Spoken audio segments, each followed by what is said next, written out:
Brought to you by V-Guard, co-powered by Sensodyne and Vimal. పలుకులలో Kesari. Associate sponsor UltraTech cement. తెలంగాణకు factionism పాకిందా?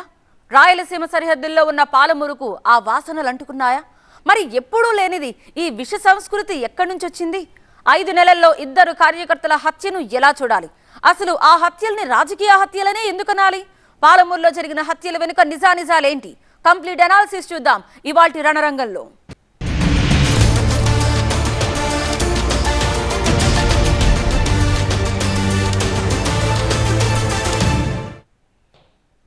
ప్రజాపాలన కాదు, ప్రతీకార పాలన. ఇది రేవంత్ సర్కార్ పనితీరుకు బీఆర్ఎస్ ఇస్తున్న ట్యాగ్ లైన్. ఒకే జిల్లాలో కేవలం 5 నెలల వ్యవధిలో బీఆర్ఎస్ కు చెందిన కార్యకర్తల్ని హత్య చేశారంటే దాన్ని ప్రతీకార పాలన అనకుండా ఏమనాలి అని ప్రశ్నిస్తోంది బీఆర్ఎస్. అందులోనూ జూపల్లి కృష్ణారావుపై ఆరోపణలు చేస్తున్నారు ప్రత్యర్థులు. మరి మంత్రి జూపల్లి సమాధానం ఏంటి? పాలమూరులో ఫ్యాక్షనిజం. 2023 డిసెంబర్ 29న మల్లేష్ హత్య. 2024 మే 22 అర్ధరాత్రి శ్రీధర్ రెడ్డి హత్య. 5 నెలల్లోనే 2ని హతమార్చిన ప్రత్యర్థులు. బీఆర్ఎస్ నేతలే టార్గెట్ అవడం ఏంటి? గొడ్డళ్లతో నరికి చంపడం, ప్రత్యర్థులను లేకుండా చేయడం, ప్రభుత్వం మారగానే కక్ష సాధింపులతో హత్యలు చేయించడం 100% ఈ సంస్కృతి తెలంగాణదైతే కాదు. గతంలో ఎన్నడూ ప్రత్యర్థి పార్టీల నేతలపై ఇలా హత్యలు జరిగిందే లేదు. పక్కనే ఉండే కర్నూలు నుంచి ఉమ్మడి మహబూబ్ నగర్ జిల్లా ఫ్యాక్షనిజాన్ని అందిపుచ్చుకుందో ఏమో గానీ అచ్చం అదే రీతిలో హత్యలు జరుగుతున్నాయి అన్న చర్చ జరుగుతోంది. వనపర్తి జిల్లా కొల్లాపూర్ నియోజకవర్గంలో బీఆర్ఎస్ నేత శ్రీధర్ రెడ్డిని చంపేశారు. ఆరుబయట నిద్రిస్తున్న బీఆర్ఎస్ నేతను అర్ధరాత్రి సమయంలో గొడ్డళ్లతో విచక్షణారహితంగా నరికి చంపారు. ఈయన మాజీ ఎమ్మెల్యే హర్షవర్ధన్ రెడ్డికి ముఖ్య అనుచరుడు. బీఆర్ఎస్ పార్టీలో చురుకైన నేతగా పేరుంది కూడా. అందుకే హత్య గురించి తెలియగానే స్వయంగా కేటీఆరే వచ్చారు. 4 కిలోమీటర్ల కాలినడకన చేరుకుని తమ నిరసన వ్యక్తం చేశారాయన. తెలంగాణ సమాజం చూడని ఓ ఫ్యాక్షన్ సంస్కృతిని మంత్రి జూపల్లి కృష్ణారావు కొల్లాపూర్కు తీసుకొచ్చారంటూ తీవ్ర ఆరోపణలు చేశారు కేటీఆర్. గతంలోనూ ఓ బీఆర్ఎస్ కార్యకర్త హత్య జరగడంతో కేటీఆర్ కాస్త ఘాటుగానే రియాక్ట్ అయ్యారు. 2023 డిసెంబర్ 29న నాగర్ కర్నూలు జిల్లా పెద్దకొత్తపల్లి మండలం గంట్రావుపల్లిలో చిక్కేపల్లి మల్లేష్ యాదవ్ను చంపేశారు. రిటైర్డ్ ఆర్మీ జవాన్ అయిన మల్లేష్ బీఆర్ఎస్ కార్యకర్త కూడా. ఆనాడు మల్లేష్ ను చంపింది కాంగ్రెస్ వాళ్లేనంటూ ఆరోపించారు మంత్రి కేటీఆర్. ఈ హత్య జరిగింది కూడా కొల్లాపూర్ నియోజకవర్గంలోనే. అందుకే ఎన్నడూ లేని విధంగా రాజకీయ ప్రత్యర్థులు రాజకీయ కక్షతో మల్లేష్ ను హత్య చేశారని ఆరోపించారు కేటీఆర్. జూపల్లి కృష్ణారావు ప్రమేయంతోనే తమ పార్టీ నేతల హత్యలు జరుగుతున్నాయని ఆరోపించారు కేటీఆర్. వెంటనే మంత్రివర్గం నుంచి జూపల్లిని బర్తరఫ్ చేయాలని సీఎం రేవంత్ రెడ్డిని డిమాండ్ చేశారు ఆయన. ఈ మంత్రి కొల్లాపూర్లో మన తెలంగాణలో ఎక్కడా లేని ఫ్యాక్షన్ సంస్కృతిని ఇక్కడ తెచ్చి జనవరిలో మల్లేష్ యాదవ్ మృతికి కారణమైనారు. మరి ఈరోజు శ్రీధర్ రెడ్డి గారి మృతికి కూడా కారణమైనారు. ఒకటే నియోజకవర్గంలో 4 నెలల వ్యవధిలో 2 హత్యలు జరిగినాయంటే మరి మంత్రి గారి ప్రోద్బలం లేకుండా, మంత్రి గారి ప్రమేయం లేకుండా ఆయన అనుచరులు ఇంత దారుణాలకు తెగబడరు. ముందుగా రేవంత్ రెడ్డికి నిజంగానే చిత్తశుద్ధి ఉంటే శ్రీధర్ రెడ్డి హత్య విషయంలో ముందుగా మంత్రి గారిని బర్తరఫ్ చేసి తన చిత్తశుద్ధిని చాటుకోవాలి. నెంబర్ 1. రెండవది, మాకు ఈ రాష్ట్రంలో ముఖ్యంగా స్థానికంగా ఉండే పోలీస్ వ్యవస్థ మీద మాకు నమ్మకం లేదు. ఖచ్చితంగా అయితే ఒక స్పెషల్ ఇన్వెస్టిగేషన్ టీమ్ వేసి ఎంక్వైరీ చేయడమా, లేదా ఒక వరుస హత్యల మీద ఒక జ్యుడిషియల్ ఎంక్వైరీకి కాల్ చేయడమా, ఈ రకంగానన్నా ప్రభుత్వం తన చిత్తశుద్ధి చాటుకోవాలి. ఒకవేళ నిజంగానే ఇందులో ప్రభుత్వ పాత్ర లేకపోతే, మంత్రి పాత్ర లేకపోతే నిష్పక్షపాతంగా విచారణ జరగడానికి సహకరించాలి. కాంగ్రెస్ ప్రభుత్వం వచ్చాక ఇది 2వ హత్య అంటోంది బీఆర్ఎస్. కేవలం 5 నెలల్లోనే, అది కూడా పాలమూరు జిల్లాలోనే 2 బీఆర్ఎస్ కార్యకర్తల హత్య జరిగిందంటే మంత్రి జూపల్లికి సంబంధం లేకుండా ఉంటుందా అన్నది ఆ పార్టీ నేతల ఆరోపణ. పైగా కొల్లాపూర్ నియోజకవర్గంలో మరిన్ని హత్యలు జరిగే ప్రమాదం ఉందంటూ కొన్నాళ్ల క్రితమే డీజీపీకి లెటర్ ఇచ్చి వచ్చారు బీఆర్ఎస్ నేతలు. అయినా సరే 2వ హత్య జరిగిందంటే దీని వెనక పెద్ద వ్యక్తుల కుట్ర ఉండకుండా ఉంటుందా అన్నది బీఆర్ఎస్ ఆరోపణ. ఎంత ఘోరం అంటే ప్రతి చోట కూడా దౌర్జన్యం. సింగోటంలో, గంట్రావుపల్లిలో దౌర్జన్యం, పాన్గల్లో దౌర్జన్యం, జొన్నలబొగుడులో దౌర్జన్యం, సత్తాపూర్లో దౌర్జన్యం, చిన్నకార్పంలో దౌర్జన్యం, కుడికిళ్ళలో దౌర్జన్యం. కుడికిళ్ళలో అయితే ఏమి అభావిషమో తెలియని మా నాయకుడు లక్ష్మణరావును 15 రోజులు రిమాండ్కి పంపించారు. ఎన్ని లేవండి. కొల్లాపూర్లో ఎక్కడో మనం యోగి ఆదిత్యనాథ్ బుల్డోజర్లతో దాడి చేస్తారు అంటే మనం చూసినాం.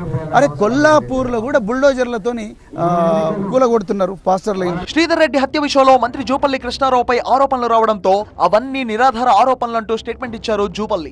చనిపోయిన శ్రీధర్ రెడ్డికి అనేక వివాదాల్లో ప్రమేయం ఉందంటూ మాట్లాడారు.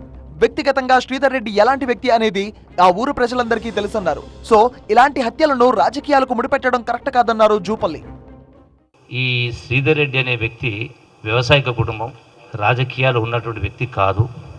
ఈ మధ్య కాలంలోనే ఆనాటి శాసనసభ్యునికి బంధువు కూడా. అంటే ఒక్కొక్కరికి ఒక్కొక్క రకమైనటువంటి వీక్నెస్ అలవాట్లు ఉంటాయి. ఊరంతా కోడే కూస్తూ ఉంది. అంటే దురలవాట్లు నేను చెప్పడం కాదు, చాలా కుటుంబాలు బాధపడుతున్న కుటుంబాలు ఉన్నాయి ఆ గ్రామాల్లో. ఇక నేను అంతకంటే ఎక్కువ చెప్పడం బాగుండదు, అర్థం చేసుకోవచ్చు. అంతేకాకుండా వాళ్ళ కుటుంబంలో కూడా భూమి తగాదాలు ఉన్నాయి, తర్వాత ఆర్థిక లావాదేవీలు ఉన్నాయి, చాలా ఉన్నాయి విషయాలు. శ్రీధర్ రెడ్డికి సంబంధించి ఆర్థిక లావాదేవీలు ఉన్నాయి. అది మండలం మొత్తం అన్ని పార్టీ నాయకులు తెలుసు. శాసనసభ్యులతో కూడా లావాదేవీలు ఉన్నాయి. అంతకంటే ఎక్కువ ఈ సందర్భంలో నేను చెప్పదలుచుకోలేదు, మీరే తెలుసుకోండి, గ్రామానికి వెళ్ళి కానీ మండలం వెళ్ళి కానీ. హత్యకు గురైన శ్రీధర్ రెడ్డికి వివాదరహితుడిగా పేరుంది అనేది బంధువులు చెప్తున్న మాట. వివాహం చేసుకోకుండా కేవలం రాజకీయాలకే పరిమితమయ్యారాయన. అలాంటి వ్యక్తిని మంత్రి జూపల్లి కృష్ణారావు వ్యక్తిగతంగా టార్గెట్ చేయడాన్ని శ్రీధర్ రెడ్డి తల్లిదండ్రులు జీర్ణించుకోలేకపోతున్నారు. తమ కుటుంబంలో ఎలాంటి ఆస్తి గొడవలు కూడా లేవని వారు క్లారిటీ ఇస్తున్నారు. నేత శ్రీధర్ రెడ్డి హత్య సంచలనం సృష్టిస్తూ ఉంది. కేవలం రాజకీయ ప్రతీకార చర్యలో భాగంగానే ఈ హత్య జరిగిందని బీఆర్ఎస్ పార్టీ ముఖ్య నేతలంతా కూడా ఆరోపిస్తూ ఉన్నారు. అయితే ఇదే అంశానికి సంబంధించి మనతో పాటు మాట్లాడడానికి శ్రీధర్ రెడ్డి వాళ్ళ తండ్రి ఉన్నారు.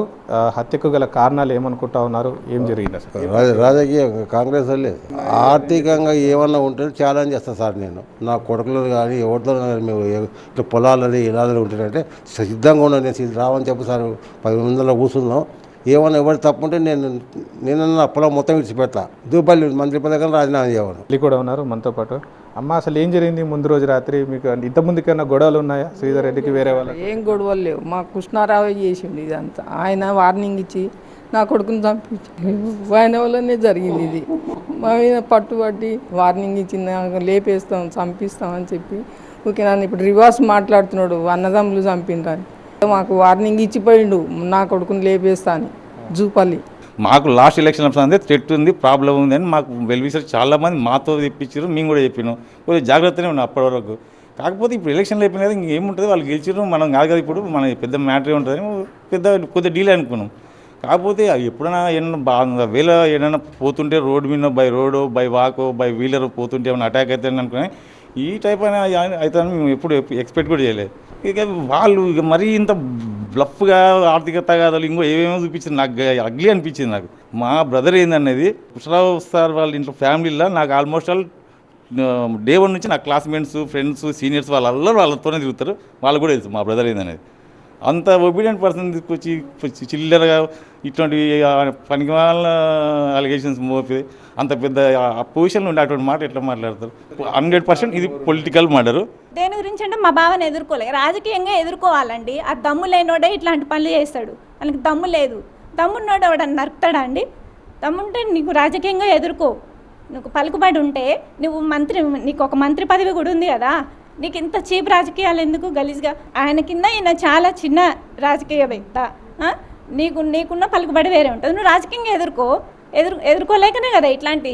మాకు న్యాయం జరిగితే జరిపించండి, లేకపోతే లేదు. కానీ ఇట్లా నువ్వు చీప్ రాజకీయాలు చేయొద్దని మేము అనుకుంటున్నాం, ఇంత గలీజ్ రాజకీయాలు. తెలంగాణలో నడుస్తున్నది ప్రజాపాలన కాదు, ప్రతీకార పాలన అంటూ విమర్శిస్తున్నారు బీఆర్ఎస్ నాయకులు. ప్రజాపాలన ఇస్తామన్న కాంగ్రెస్ పార్టీ ఇప్పుడు ప్రతీకార పాలన చేస్తుందన్న విమర్శలు బీఆర్ఎస్ నుంచి వినిపిస్తున్నాయి. పోలీసుల సహాయంతో హత్యా రాజకీయాలతో ప్రభుత్వాన్ని నడపాలనుకుంటున్నారని వారు విమర్శించారు. తెలంగాణలో జరుగుతుంది, తెలంగాణ ప్రజలకి ఇంతటి దురదృష్టం వస్తుందని చెప్పి ఎవరు కూడా అనుకోలేదు. కానీ జరుగుతున్నది ఇది. వీళ్ళు పరిపాలనను వదిలిపెట్టి పార్టీల మార్పులు, రాజకీయాలు, కేసులు, పోలీసులను వాడుకొని గెలవాలి, బీఆర్ఎస్ పార్టీ నాయకులపైన, కార్యకర్తలపైన భౌతిక దాడులు చేయాలి, చివరికి హత్యలు చేయాల్సిన స్థితికి వచ్చింది. హత్యలు చేసి భయపెట్టించి నడుపుకుందాం ప్రభుత్వం అన్న స్థితికి వచ్చింది కాంగ్రెస్ పార్టీ దిగజారి. అయితే రాజకీయ హత్యలు చేయాల్సిన అవసరం తమకు లేదన్నది కాంగ్రెస్ నేతలు ఇస్తున్న రియాక్షన్. ఈ హత్యల వెనుక ఉన్నది ఎవరైనా, ఎంతటి పెద్ద వ్యక్తి అయినా సరే ఉరిశిక్ష వేయాలని కాంగ్రెస్ పార్టీనే డిమాండ్ చేస్తుందన్నారు మల్లు రవి. జూపల్లిపై ఇలాంటి ఆరోపణలు చేసిన వారు వెంటనే క్షమాపణ చెప్పాలని వారు డిమాండ్ చేశారు. ఓ పెద్ద రాజకీయ నాయకుడిని ఇంకో రాజకీయ నాయకుడు హత్య చేయించాడని చెప్తే ప్రజలు నవ్విపోతున్నారు హాస్యాస్పదంగా. ఏం మాట్లాడుతున్నారు? అసలు ఎందుకు హత్య జరిగింది దాని మీద మీరు ఒక డిమాండ్ చేయండి. మీరు రాజకీయంగా దీని మీద నిష్పక్షపాతంగా ఇన్వెస్టిగేట్ చేసి ఎంతటి వాళ్ళైనా శిక్షించాలని, వారికి ఉరిశిక్ష పడాలని కోరండి. నేను కోరుతున్నాను. ఈ ఆరోపణలు చేసిన వాళ్ళంతరే వెంటనే క్షమాపణ చెప్పాలి. ఒక రాష్ట్ర స్థాయిలో ఉన్న కాంగ్రెస్ పార్టీ నాయకుడిని, మంత్రిగా ఉన్న నాయకుడిని హత్య రాజకీయాల్లో లాగినందుకు, పరువును తగ్గించినందుకు, ఆయన వ్యక్తిగత ప్రతిష్టను తగ్గించినందుకు క్షమాపణ చెప్పాలని డిమాండ్ చేస్తున్నారు. కాంగ్రెస్ కౌంటర్ ఇస్తున్నా సరే బీఆర్ఎస్ మాత్రం గట్టిగానే వార్నింగ్ ఇస్తుంది. దాడుల సంస్కృతి ఇలాగే కొనసాగితే తమ పార్టీ కార్యకర్తలను నియంత్రించే పరిస్థితి తమ చేతుల్లో కూడా ఉండదని చెప్పుకొచ్చారు. మరోసారి ఇలాంటి ఘటనలు ఎక్కడ జరిగినా వేల సంఖ్యలో వెళ్లి మంత్రుల ఇళ్లు ముట్టడిస్తామని హెచ్చరించారు. తమకు ఓపిక నశిస్తే అప్పుడు పూర్తి బాధ్యత ప్రభుత్వం రేవంత్ రెడ్డి తీసుకోవాలన్నారు బీఆర్ఎస్ నేతలు. జాగ్రత్తగా గమనిస్తే హత్యలన్నీ పాలమూరు జిల్లాలోనే జరిగాయి. సీఎం సొంత జిల్లాలో జరిగిన హత్యలివి. ఏం జరుగుతోంది అక్కడ? మాజీ మంత్రి శ్రీనివాస్ గౌడ్ హత్యకు సుపారీ ఇచ్చారన్న వార్త కూడా అప్పట్లో ఒక సెన్సేషన్. అది కూడా పాలమూరు జిల్లానే. నిజంగానే పాలమూరును ఫ్యాక్షనిజం ఆహ్వానించిందా? జరిగిన హత్యలు, కుట్రలు ఫ్యాక్షనిజాన్ని నిర్ధారిస్తున్నాయా? పాలమూరులోనే ఎందుకీ హత్యలు?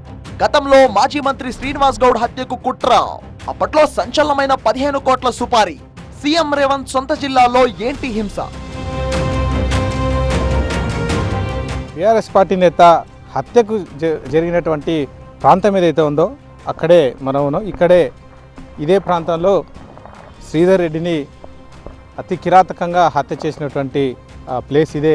ఇక్కడే ఆయన రాత్రి నిద్రిస్తున్న క్రమంలో వేకోజామున గుర్తు తెలియని వ్యక్తులు అత్యంత కిరాతకంగా ఆయనను కత్తులతో పొడిచి చంపినటువంటి ప్లేస్ ఇక్కడే. ఆయన రాత్రి ఇదే ప్రాంతంలో మంచం మీద ఇక్కడే పడుకున్నాడు. అయితే తెల్లారి వచ్చి చూసేసరికి కుటుంబ సభ్యులు ఆయన రక్తపు మడుగులో విగతజీవిగా పడినటువంటి దృశ్యాలు వాళ్ళకైతే కనిపించాయి. అసెంబ్లీ కావచ్చు, ఇటు పార్లమెంట్ ఎలక్షన్లకు సంబంధించి కూడా ఆయన క్రియాశీలకంగా పనిచేయడంతోనే ఆయన పైన ఈ రకంగా కాంగ్రెస్ పార్టీకి చెందినటువంటి, ముఖ్యంగా కొల్లాపూర్ ఎమ్మెల్యేగా ఉన్నటువంటి ప్రస్తుతం రాష్ట్ర కేబినెట్లో మంత్రిగా కొనసాగుతున్న జూపల్లి కృష్ణారావే ఈ హత్య చేయించాడని చెప్పేసి కుటుంబ సభ్యులైతే ఆరోపణలు అయితే చేస్తారు. తెలంగాణలో కనిపించని ఓ విష సంస్కృతి ఉమ్మడి పాలమూరు జిల్లాలోనే కనిపిస్తోంది. బీఆర్ఎస్ ప్రభుత్వంలో మంత్రిగా పనిచేసిన శ్రీనివాస్ గౌడ్ హత్యకు కుట్ర జరిగింది అనే వార్త అప్పట్లో తెలుగు రాష్ట్రాల్లో ప్రకంపనలు క్రియేట్ చేసింది. మాజీ మంత్రిని చంపడానికి ఏకంగా 15 కోట్ల రూపాయలు సుపారీ ఇచ్చి ఒక గ్యాంగ్ ని కూడా నియమించారంటూ అప్పట్లో పోలీస్ కమిషనర్ స్టీఫెన్ రవీంద్ర కూడా చెప్పారు. అది పక్కన పెడితే మాజీ మంత్రి శ్రీనివాస్ గౌడ్ది కూడా మహబూబ్ నగర్ జిల్లానే. ఇప్పుడు ఇద్దరు బీఆర్ఎస్ కార్యకర్తల హత్యలు జరిగింది కూడా ఉమ్మడి పాలమూరు జిల్లాలోనే. సీఎం రేవంత్ రెడ్డి సొంత జిల్లాలో ఇలాంటి హత్యలు జరగడం ఆందోళనకర అంశమే. అందుకే రేవంత్ పాలనను ఈ హత్యలతో ముడిపెట్టి మాట్లాడుతున్నారు బీఆర్ఎస్ నేతలు. పేరుకేమో ప్రజాపాలన, కానీ చేస్తున్నది ప్రతీకార పాలన. ప్రతీకారంతో రగిలిపోతూ ఎన్నికల్లో తనకు వత్తాసు ఎవరెవరు పలకలేదో వారి మీద ప్రతీకారం తీర్చుకునే దిక్కుమాలిన పాలన ఇది కాంగ్రెస్ పాలన. ఇవాళ ఈ దారుణమైన హత్యకు ప్రధానంగా బాధ్యత తీసుకోవాల్సింది ప్రభుత్వమే. ముఖ్యమంత్రి గారి జిల్లాలో వరుసగా 3-4 చనిపోతున్నారంటే, అది హత్య చేసి చనిపోతున్నారంటే దాని మీద రివ్యూ చేయాలి. మేము ఉట్టిగేం లేరు, మా వాళ్ళు కూడా. మరి మా వాళ్ళు కూడా ప్రతి దానిలో పూడితే ఈ ప్రాంతం ఏమైపోతుంది, ఈ ప్రాంతంలో ఏ సమస్య వస్తుంది ఆలోచన చేసుకోవాలి. ఎవరైనా సరే దీని వెనుకన్న వాళ్ళందరినీ కూడా శిక్షించి కఠినమైన చర్యలు తీసుకోవాలి. బీఆర్ఎస్ కార్యకర్త మల్లేష్, బీఆర్ఎస్ నేత శ్రీధర్ రెడ్డి హత్యల వెనుక కారణం రాజకీయ కక్షలు కాదు అనేది మరో వర్షన్. పోలీసులు భూతగాదాల కారణంలోనూ దర్యాప్తు చేస్తున్నారు. తెలంగాణలో పార్టీల మధ్య, రాజకీయ నాయకుల మధ్య ఎన్నో గొడవలు ఉండొచ్చు, ఉన్నాయి కూడా. ఒకరి వెనుక మరొకరు గోతులు తవ్వినా అవన్నీ రాజకీయంగానే ఉంటాయి తప్ప ప్రత్యర్థులను చంపేంత దూరం అనేది ఇంతవరకు జరగలేదు.